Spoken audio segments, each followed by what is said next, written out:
لا حول ولا قوة إلا بالله العلي العظيم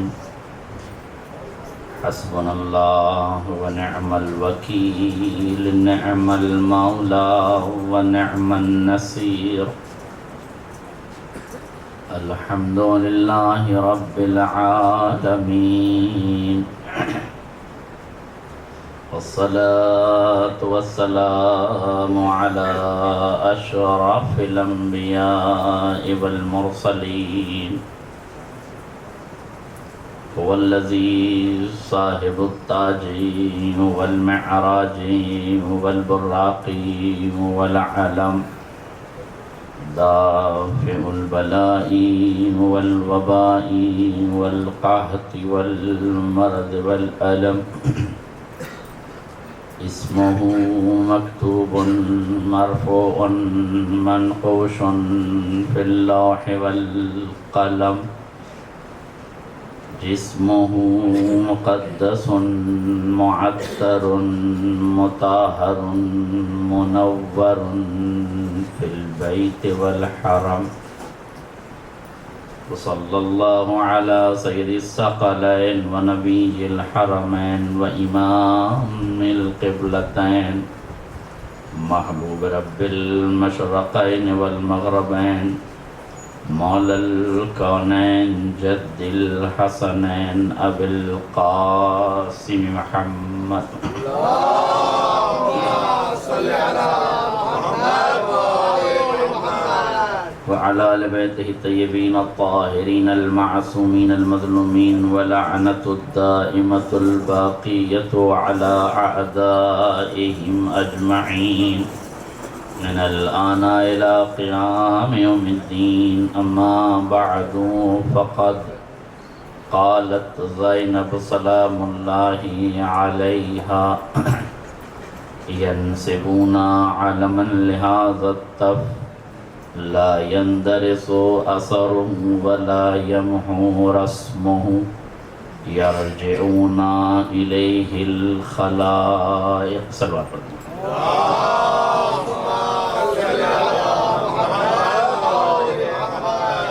حضرات اکرامی قدر بزرگان ملت دوستان عزیز خمسہ مجالس کی یہ میرے حصے کی تیسری سعادت ہے کربلا کی حکمتوں کے عنوان سے آپ کی گوشگزار 2 دن مقدماتی گفتگو پیش کی گئی۔ آج اس حدیث مبارکہ کا منظر اور پس منظر مجھے بیان کرنا ہے، ذرا سا جذبات پہ کنٹرول کریں تو اس حدیث مبارکہ کی حقیقت کو میں اجاگر کروں جو میں نے پچھلے 2 دن سے پڑھی ہے اور آج بھی پڑھی اور 2 دن اور جاری رہے گی۔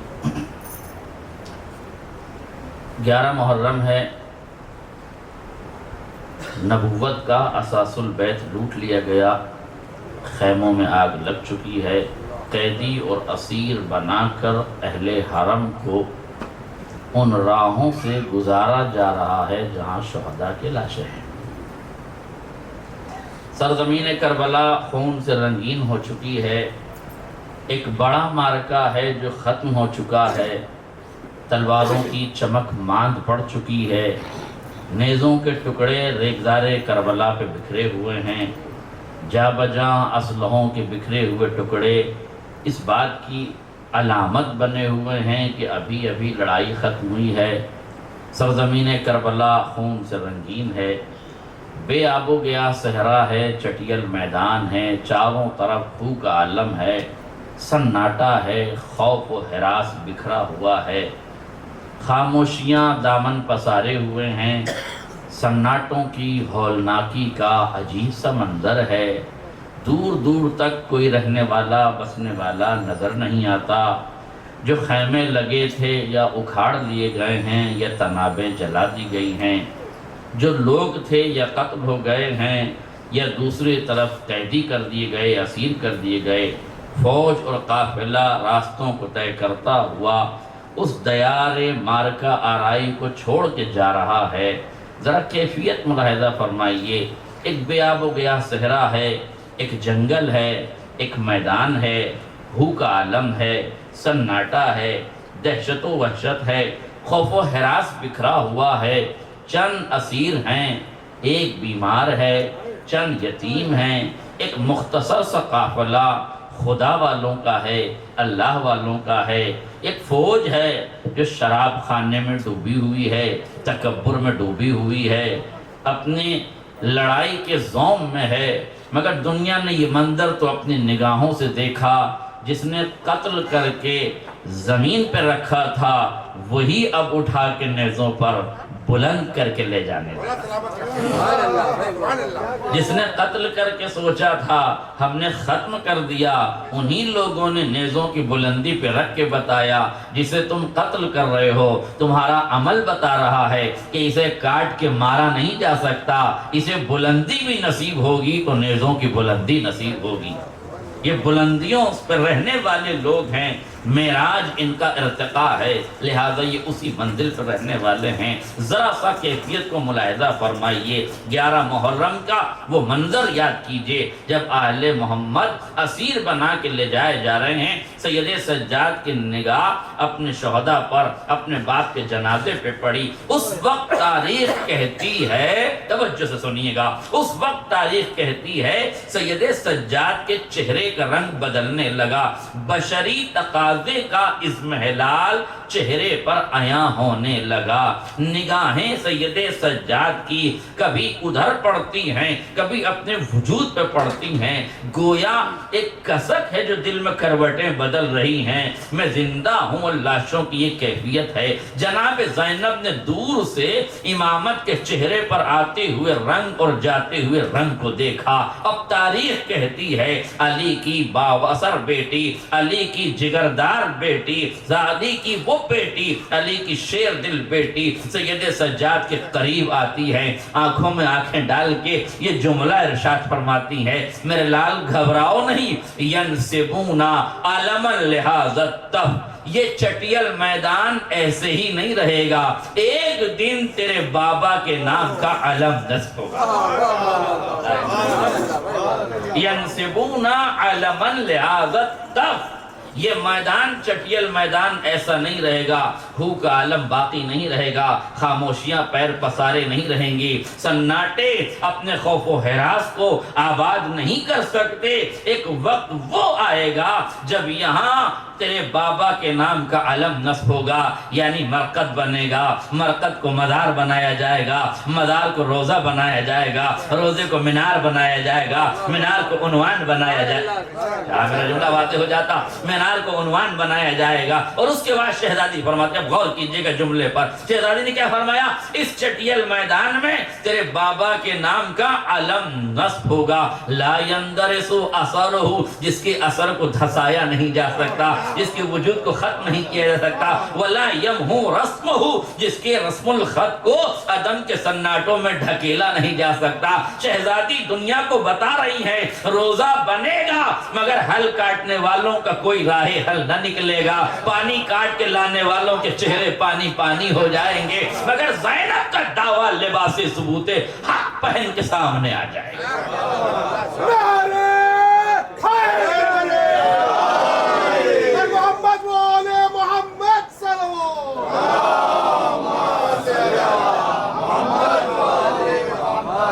دو باتیں شہزادی نے فرمائی، ایک بات تو یہ کہا کہ یہاں روزہ بنے گا۔ دیکھیے یہ روزہ بنے گا یہ تعبیر کی جا سکتی ہے جسے اپنے انقلاب کی کامیابی پر یقین ہو، جسے اپنے خدا پر اعتبار ہو، جس کا ایمان محکم ہو، جو نماز شب پڑھتی ہو، جس کا اپنے خدا سے رابطہ محکم ہو، جو یتیموں کی کفالت کرتی ہو، جو غریبوں کا سہارا بنتی ہو، جو اجڑے ہوئے کوہ کی ماؤں کی حیات کی آرزو بنے ہوئے ہو، جو ارمانوں کی لاشوں پہ کھڑی ہو کے زندگی کا مجدہ سنا رہی ہو، جو ڈوبتے ہوئے علاقے سے لوگوں کو نکال کے لائی ہو، جو آتش زدہ سے آتش دان سے عصمتوں اور عفتوں کو بچا کے لائی ہو، اس کا معیار ایمان یہ کہہ رہا تھا کہ روزہ بنے گا، مگر روزہ بننے کا کہنا یہ آسان بات ہے، بنے گا اس لیے کہ ایمان و ایقان یہی کہہ رہا تھا شہید زندہ ہے، زندگی کی علامت ریزدار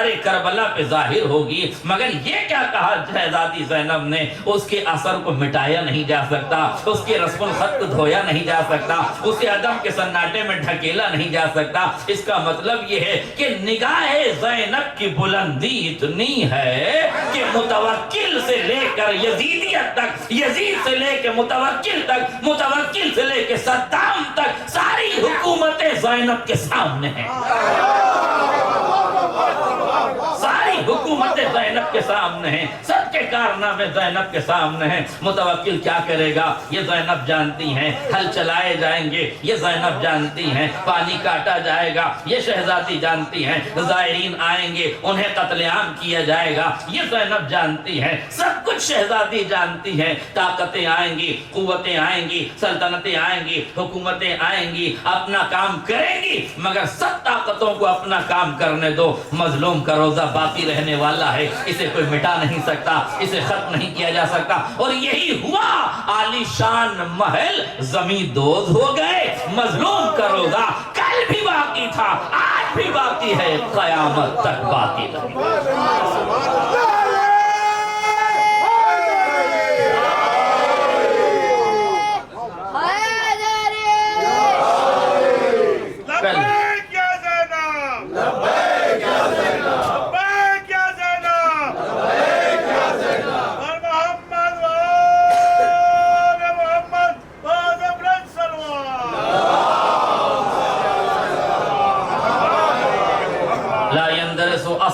ولا یمحو رسمہ، اور اس کے بعد معرکۃ الآرا جملہ شہزادی نے فرمایا یرجعون الیہ الخلائق، کائنات کی پاکیزہ ترین جبینیں اسی دہلیز پہ جھکتی نظر آئیں گی، کونے کونے سے دنیا کے، گوشے گوشے سے دنیا کے، ہر علاقے سے دنیا کے شریف زادے آئیں گے، اس دہلیز پہ سجدہ کریں گے، اس علاقے میں مشی کریں گے، اس علاقے میں چرچا کریں گے، اس علاقے میں ذکر کریں گے۔ آج اگر زائرین کرام ہند و پاک کی سرزمین نہیں، پوری دنیا کے علاقے سے اگر لوگ کربلا جا رہے ہیں تو یہ جا نہیں رہے ہیں، تکمیل آرزو حضرت زینب ہے جسے یہ زینب کی آواز پہ لبیک کہہ رہے ہیں۔ یہ عقیلہ بنی ہاشم کے علم غیب کی خبر پر آمادہ ہو کے جا رہے ہیں، یہ اپنا سب کچھ لٹا کے نہیں جا رہے ہیں، یہ گھر بار چھوڑ کے نہیں جا رہے ہیں۔ داعش کے دہشت گردوں نے روکنا چاہا، وہابیوں نے روکنا چاہا، امریکیوں نے روکنا چاہا، برطانیہ نے روکنا چاہا، پوری دنیا کی طاقتیں زیارت کو روکنے میں لگی ہوئی ہیں، مگر گوشے گوشے سے زائرین کرام جا رہے ہیں جو بتا رہے ہیں متوکل کی نسلیں اپنا کام کریں، حسینی مزاج اپنا کام کریں۔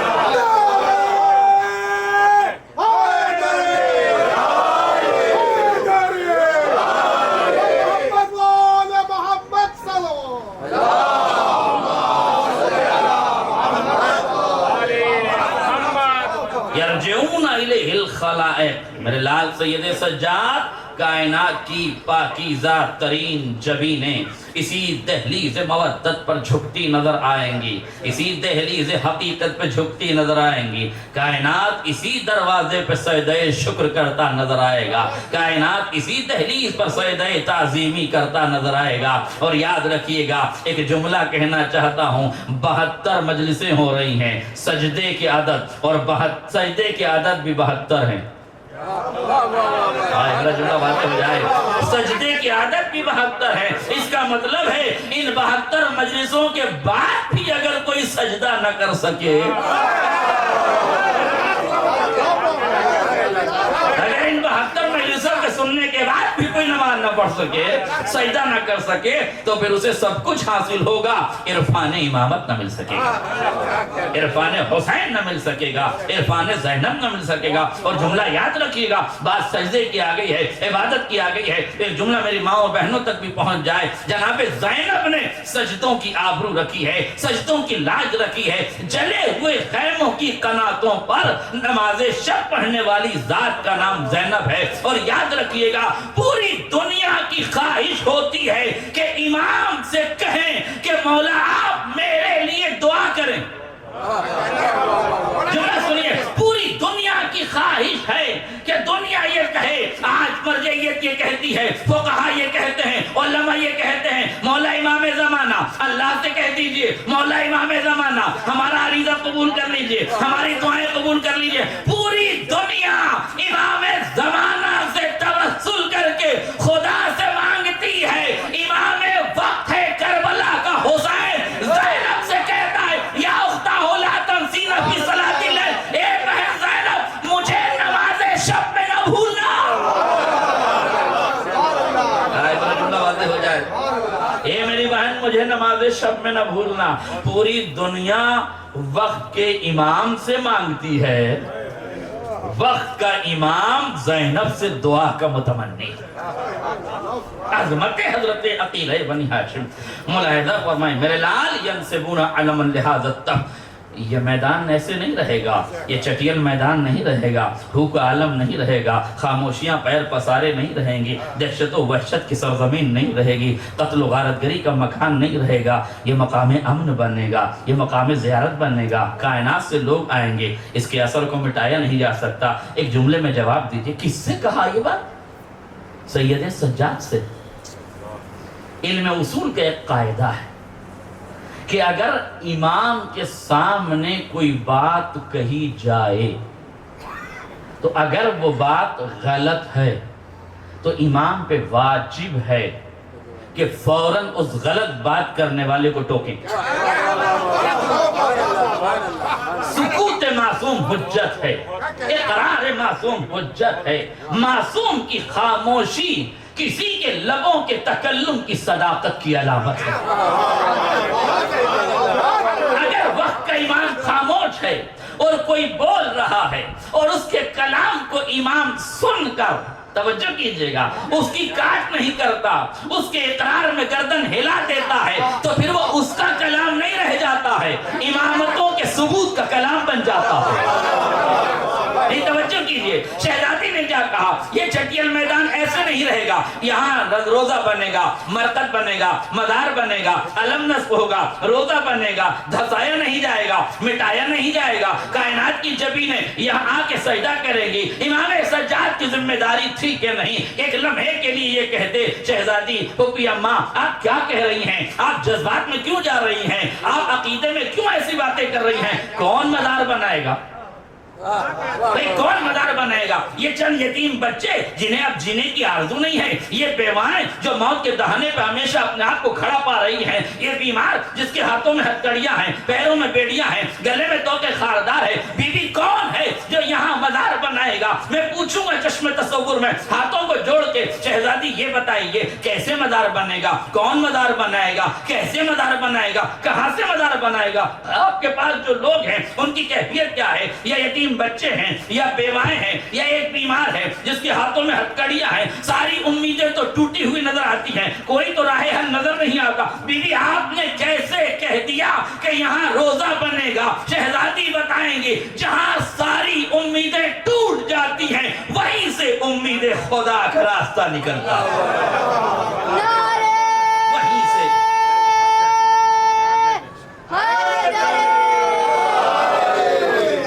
غور کیجئے گا کس سے کہہ رہی ہیں؟ سید سجاد سے کہہ رہی ہیں۔ امام کو کہنا چاہیے تھا کہ نہیں، کون مزار بنائے گا، کون روزہ بنائے گا، کہاں سے روزہ بنائے گا، کیسے روزہ بنائے گا، سرمایہ کہاں سے آئے گا، دولت کہاں سے آئے گی، ثروت کہاں سے آئے گی، مزدور کہاں سے آئیں گے، بنانے والے کہاں سے آئیں گے، زمین پر قبضہ کرنے والے کہاں سے آئیں گے، مزار بنانے والے کیسے آئیں گے، کون ہے جو زمینوں کو خریدے گا، کون ہے جو تعمیرات کا کام کرنے گا، کون ہے جو یہاں نقشہ بنائے گا، یہ پوچھنا چاہیے کہ نہیں؟ مگر سید سجاد کی خاموشی بتا رہی ہے امام عالم علم غیب ہوتا ہے، ما یکون ما کان ما یکون کا جاننے والا ہوتا ہے، یعنی پچھلے زمانے کو بھی جانتا ہے، اگلے زمانے کو بھی جانتا ہے۔ امام عالم الغیب ہوتا ہے، بیٹھتا زمین پر ہے، بتاتا لوح محفوظ کی ہے۔ وہ عالم علم لدنی بھی ہوتا ہے، علم غیب کا مالک بھی ہوتا ہے. جتنا خدا نے بتایا ہے اتنا تو علم غیب رکھتا ہی ہے. علم کلام کی بحث سے گریز کرتے ہوئے اجمالی طور سے یہ کہہ سکتا ہوں کہ کلی طور سے نہیں تو اجمالی طور سے امام علم غیب کا مالک ہوتا ہے. اجمالی طور سے ہی صحیح سید سجاد وہ ہیں جو زمین پر بیٹھ کے لوح محفوظ کا مطالعہ کرتے ہیں، ما کان ما یکون کا علم رکھتے ہیں، علم غیب رکھتے ہیں. ایک جملہ کہوں، یہ اس علی کا بیٹا ہے جس کی نگاہ بصیرت صلبوں میں نسلوں کے شجروں کو دیکھ لیتے ہیں.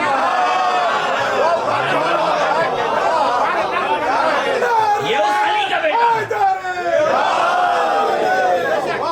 علی کا بیٹا ہے کہ جو نسلوں میں صلبوں میں نسلوں کے شجروں کو دیکھ لیتا ہے. یہ تو ان کی نگاہ کی بات ہے جسے عین اللہ کہتے ہیں. میں تو ان کے ہاتھ کی بات کرتا ہوں جسے ید اللہ کہتے ہیں، بلکہ اس ہاتھ کی بات بھی نہیں کرتا جو ید اللہ ہے. اس ہاتھ میں آنے والی اس ذوالفقار کی بات کرتا ہوں جو رگوں کی نرمی خون کی گرمی ہتھیلی کی گرفت کو محسوس کر لے تو اتنی بابصیرت ہو جائے کہ ہاتھ میں علی کے ہو تو 70 نسلوں میں دیکھ لیتی ہے. کوئی مومن تو نہیں، کوئی مومن تو نہیں، کوئی مومن تو نہیں، کوئی مومن تو نہیں. تو جس کی ذوالفقار اتنی بابصیرت ہو اس کا لال کتنا بابصیرت ہوتا ہے. بھئی توجہ کیجئے گا، اس کا بیٹا کتنا بابصیرت ہوگا. تو سید سجاد ہیں، علم غیب رکھتے ہیں. علم غیب اجمالی ہی صحیح، علم غیب جزئی ہی صحیح. علم غیب تو رکھتے ہیں نا، چاہے جزئی ہو، چاہے جزئی ہو، چاہے اجمالی ہو، چاہے جیسا علم آپ مان لیں. رکھتے ہیں کہ نہیں؟ ما کان ما یکون کا علم ہے کہ نہیں؟ بس دیوار دیکھ لیتے ہیں کہ نہیں؟ حجابوں میں شکلوں کو دیکھ لیتے ہیں کہ نہیں؟ حصاروں میں چیزوں کو دیکھ لیتے ہیں کہ نہیں؟ صلبوں میں نسلوں کو دیکھ لیتے ہیں کہ نہیں؟ نسلوں میں شجروں کو دیکھ لیتے ہیں کہ نہیں؟ شجروں میں اتار چڑھاؤ کو دیکھ لیتے ہیں کہ نہیں؟ آئے میرا جملہ واضح ہو جائے. چہروں کے اتار چڑھاؤ سے نسلوں کو دیکھ لیتے ہیں کہ نہیں؟ پسینے کی بوندوں میں شجروں کی حقیقتیں کھنگال لیتے ہیں کہ نہیں؟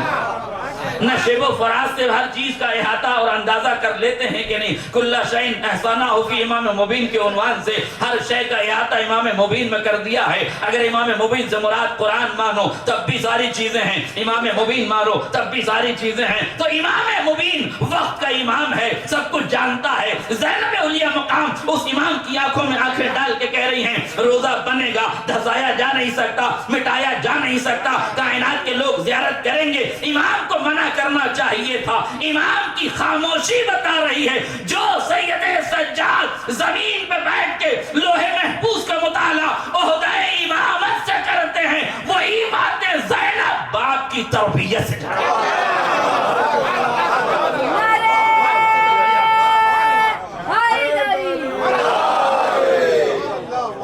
وہی باتیں زینب علیہ مقام باپ کی تربیت سے جانتی ہیں. کون ہے زینب؟ جس نے آئے تطہیر کے سانچے میں جو پروان چڑھی ہیں، حسنین کی انگلیاں تھام کے جس نے چلنا سیکھا ہے، جس کے قدموں کی استقامت سے شریعت عالم وجود میں آتی ہے، جس کی نگاہ عفت نے حجابوں کو ارتقاء عطا کیا ہے، جس کی استقامت نے انقلاب کو کامیابی عطا کی ہے، جس کے وجود میں علماء یہ فرماتے ہیں میرے عزیزوں ایک ذات زینب ہے، مگر کبھی زینب ابو طالب بن جاتی ہے، کبھی خدیجہ بن جاتی ہے، کبھی رسول بن جاتی ہے، کبھی علی بن جاتی ہے. اللہ اللہ، اگر مکے میں کفار سے رسالت کا بچانا ابو طالب کا کام ہے تو بھڑکتے ہوئے شعلوں میں امامت کو بچانا زینب کا کام ہے. امامت کو بچانا زینب کا کام ہے. کبھی عباس بن کے پہرے دار بن جاتی ہے، کبھی حسن بن کے صلح کا عنوان بن جاتی ہے، کبھی معراج حسن میں ڈھلتی ہے تو 11 محرم کو سید سجاد کے قریب آتی ہے. میرے لال رسیاں لے کر آ رہے ہیں، میرے لال دشمن ہتھکڑیاں بیڑیاں لے کر آ رہا ہے، میرے لال سر جھکا دینا تاکہ توق ڈال دیا جائے. یہ ارباب طاقت جسے توق سمجھتے ہیں وہ ہمارے لیے ہار نہیں ہے، جیت کا پیغام ہے. ہتھکڑیاں ضمیر آدمیت کی آزادی کا اعلان ہے۔ میرے لال، ارباب ظلم کو یہ موقع نہ دینا کہ چراغ امامت گل کر دی جائے۔ یہ طوفان اٹھے ہیں، زینب فانوس بن کے مزاج حسنی میں ڈھل رہی ہے۔ اللہ اکبر، مزاج حسنی میں ڈھل رہی ہے۔ جب قافلہ تیار ہو گیا تو حسین کی عظمت کو سامنے رکھتے ہوئے زینب اب وقت کی حسین بن گئی ہیں۔ مدینے سے تم قافلہ لائے تھے میرے بھائی، اب کربلا سے میں قافلہ لے کے جا رہی ہوں۔ اللہ اکبر۔ اور آگے بڑھی تو زینب نے سید سجاد کا ہنر بھی لے لیا۔ ایک ہی وقت میں زینب ساجدہ بھی ہیں، عابدہ بھی ہیں، اور علم کی منزل میں آتی ہیں، خطبہ دیتی ہیں تو باقر العلوم بھی مسند فقاہت پر تعظیم کے لیے کھڑے ہو جاتے ہیں۔ جب خطبہ دیتی ہیں تو لہجے کی صداقت پر وقت کا صادق اپنے آبا و اجداد کی سیرت پر عمل کرتے ہوئے زینب کو سلام عقیدت پیش کرتا ہے۔ جب ہزاروں کے مجمع میں جانے کا وقت ہوتا ہے، زینب غیظ میں آتی ہیں، سر حسین اشارہ کرتا ہے تو وقت کا کاظم الغیظ بن جاتی ہے۔ وقت کی زینب کاظم الغیظ بن جاتی ہیں، رضائے رب کے لیے سب کچھ برداشت کرتی ہیں، تو علی کی بیٹی ہیں مگر رضائے رب بن جاتی ہیں۔ بھوک پیاس میں بھی نمازوں کو فراموش نہیں کرتی تو تقوی کی اعلیٰ منزل پہ فائز ہو جاتی ہیں۔ کبھی یہی زینب ہیبت میں آتی ہیں، کبھی یہی زینب غیبت کا معیار بنتی ہے۔ اللہ اکبر، اللہ اکبر۔ خطبہ دیتی ہیں تو اسلوب فاطمی نظر آنے لگتا ہے، لہجہ آتا ہے تو جلال رخ حیدر کرار نظر آنے لگتا ہے۔ اللہ اکبر۔ تکلم کرتی ہیں تو اسلوب فاطمی آتا ہے، گفتگو کرتی ہیں تو کبھی علی کا لہجہ لے لیتی ہیں، کبھی رسول کا لہجہ لے لیتی ہیں۔ ایک ہی وقت میں زینب رسالت کی امین بھی بنی ہوئی ہیں، امامت کی نقیب بھی بنی ہوئی ہے، امت کی طبیب بھی بنی ہوئی ہے، اور کوفے کی خطیب بھی بنی ہوئی ہے۔ ایک صلوات پڑھ دے محمد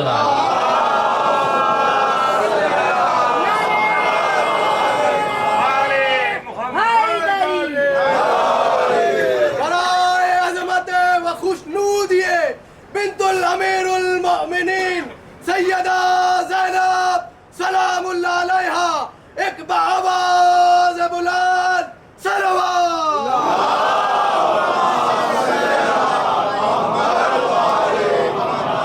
چاردہ معصومین کی عصمتوں کا عکس عکیس جس کے ذات والا صفات میں نظر آنے لگے، جس کے لب و لہجے میں علی کے لہجے کی کھنک نظر آنے لگے، جس کے چہرے پر جمال حیدر کرار نظر آنے لگے، جس کے لب و لہجے میں رسالت کا اسلوب سخن نظر آنے لگے، جس کے انداز میں فاطمہ زہرا کا لہجہ ڈھلنے لگ جائے، اس ذات کو زینب کہتے ہیں۔ ایک ہی وقت میں زینب کبھی رسول کے فریضے کو انجام دیتی ہے، کبھی ولایت کے فریضے کو انجام دیتی ہے، کبھی عصمت کے فریضے کو انجام دیتی ہے، کبھی زہرا کی ثانی بن جاتی ہیں، کبھی عباس کی جانی بن جاتی ہیں، کبھی حسین کے نقش قدم پہ چلنے والی ذات لافانی بن جاتی ہیں۔ ایک ہی وقت میں زینب نہ جانے کتنے ارمانوں کو کچل رہی ہیں۔ جو مادیت کے ارمان ہیں انہیں کچلا جا رہا ہے، جو روحانیت کے پیمانے ہیں انہیں چھلکایا جا رہا ہے۔ زینب جن راہوں سے گزرتی ہے نا، وہاں کی خاک قدم اڑتی ہے تو لوگوں کی آنکھوں میں سرما لگ جاتا ہے۔ یہ سرما نہیں ہوتا، ان کی بند آنکھوں کے شعور کو بیدار کر دیتا ہے۔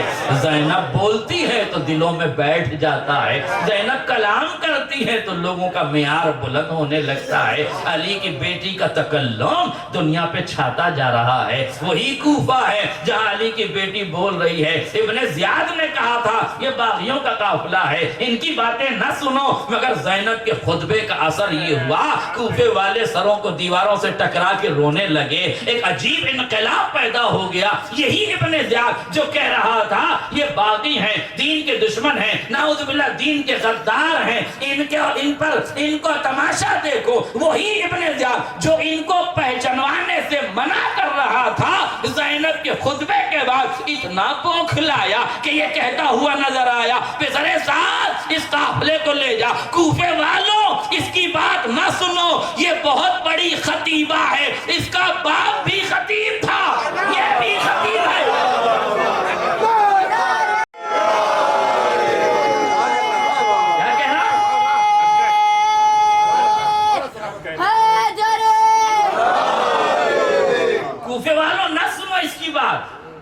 کانوں میں انگلیاں ڈال لو، کانوں میں روئی ٹھوس لو، اس کی باتیں نہ سنو، اس لیے کہ اس کا بیان سحر انگیز ہے، اس کی فصاحت و بلاغت دلوں میں جگہ بنانے والی ہے، اس کے کلام کی بلاغت لوگوں کو بیدار کرنے والی ہے، یہ بولتی جاتی ہے، امت رہوار شعور کو مہمیز کرتی چلی جاتی ہے، یہ بولتی چلی جاتی ہے، شمع معرفت روشن ہوتی چلی جاتی ہے، اس کا کلام نہیں ہے، چشمہ فیض علم ہے جو بہ رہا ہے، یہ منبر سلونی کی بیٹی ہے، خطابت کے منزل میں آ کے قدم زن ہو گئی ہے، زندگی کا پہلا خطبہ ہے جناب زینب کا، پہلا خطبہ ہے، اس سے پہلے تاریخ میں کوئی خطبہ نہیں دیکھا ہے، اس سے پہلے کوئی خطبہ نہیں پڑھا ہے۔ میرے عزیزو سمجھ لیجئے، پہلی مجلس پڑھنے والا اتنا اثر انداز نہیں ہوتا جتنا پہلی مجلس کا انعقاد کرنے والی زینب کا اثر تھا۔ اللہ اکبر، پہلی مجلس ہے، پہلا خطبہ ہے، پہلا بیان ہے جناب زینب کا، دشمنوں کے سامنے پہلا بیان ہے۔ اس بیان کی نوعیت ملاحظہ فرمائیے، ابن زیاد چیخ کے کہتا ہے مت سنو اس کی بات، یہ بہت بڑے خطیب کی بیٹی ہے، اس کا باپ بھی خطیب تھا۔ لوگوں نے پوچھ لیا کون تھا اس کا باپ خطیب؟ کہ اسی منبر کوفہ پہ بولنے والا علی تھا۔ لے ابن زیاد تجھے کیا ہو گیا، تو پہچان چھپا رہا تھا، زینب کے بیان نے تیرا دماغ ایسا الٹا، چھپانے والا خود بتانے لگ گیا۔ ایک صلوات پڑھ دے محمد۔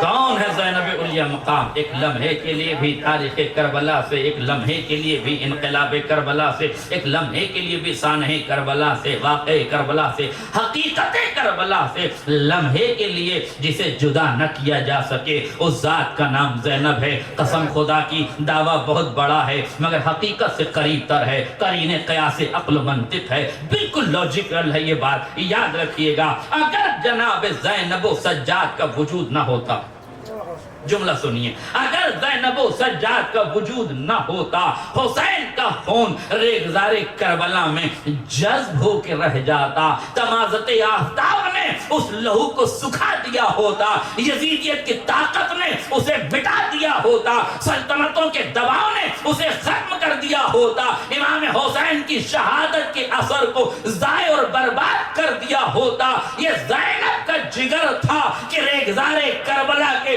ذروں کے جگر سے خون حسین کو نکال کر شفق کے ماتھے پہ سجا کر عالم انسانیت تک پیغام حسین پہنچا۔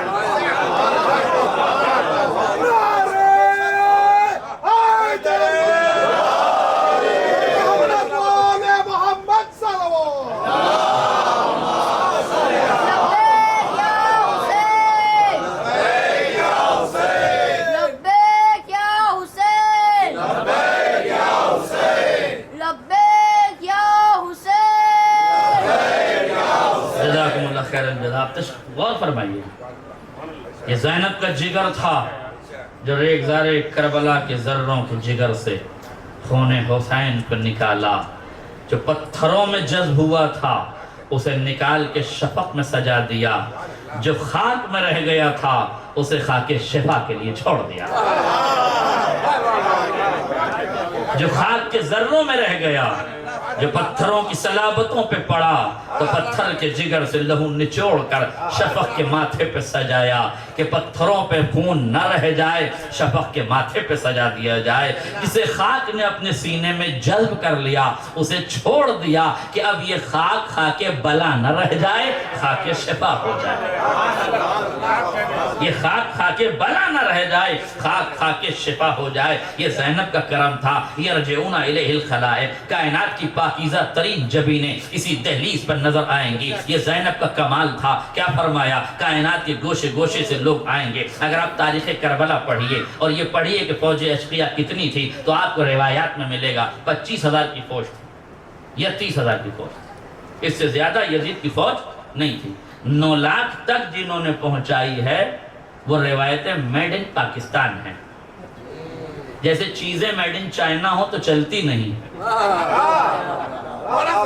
جیسے روایات جب پاکستان کے ذاکرین سے بن کے آئیں تو چل جائیں تو شام چاند تلک، نہ چلیں تو شام تلک۔ یہ جو کیفیت ہے آپ کے سامنے، کل ملا کے روایات جو موجود ہیں ان میں 25 سے 30 ہزار کی روایت. بعض لوگوں نے کہا کہ 9 لاکھ کا تو علاقہ ہی نہیں تھا. 9 لاکھ لوگ تو وہاں آ ہی نہیں سکتے تھے. 9 لاکھ لوگ کیسے آ گئے؟ دیکھیے کربلا امام کی شہادت سے پہلے اور امام کی شہادت کے بعد 2 فرق ہیں. زمین کربلا امامت سے پہلے ہر نبی کے لیے خاک کربلا، ہر نبی کے لیے خاک کربلا، ہر نبی کے لیے خاک کربلا حسین سے پہلے خاک بلا رہی ہے، حسین کے بعد خاک شفا ہوئی. اس کا مطلب یہ کہ کربلا حسین سے پہلے معجزہ نہیں تھی، مگر حسین کے لہو کے بعد معجزہ بنی. دلیل یہ ہے کہ جو نبی آیا ٹھوکر کھائی، مگر اس خاک کو خاک بلا کہا گیا، خاک شفا نہیں کیا گیا. مگر جب حسین نے اپنے وجود کو قربان کیا تو اب یہ کربلا خاک بلا نہ رہی، خاک شفا ہو گئی. تو حسین کی شہادت سے پہلے کربلا کا اور جغرافیہ ہے، حسین کی شہادت کے بعد کربلا کا اور جغرافیہ ہے. دلیل مکمل ہو گئی. جو کربلا حسین کی شہادت سے پہلے 9 لاکھ کو سمیٹ نہیں سکتی، وہی کربلا ظاہرین کے 9 کروڑ کو سمیٹ رہی ہے.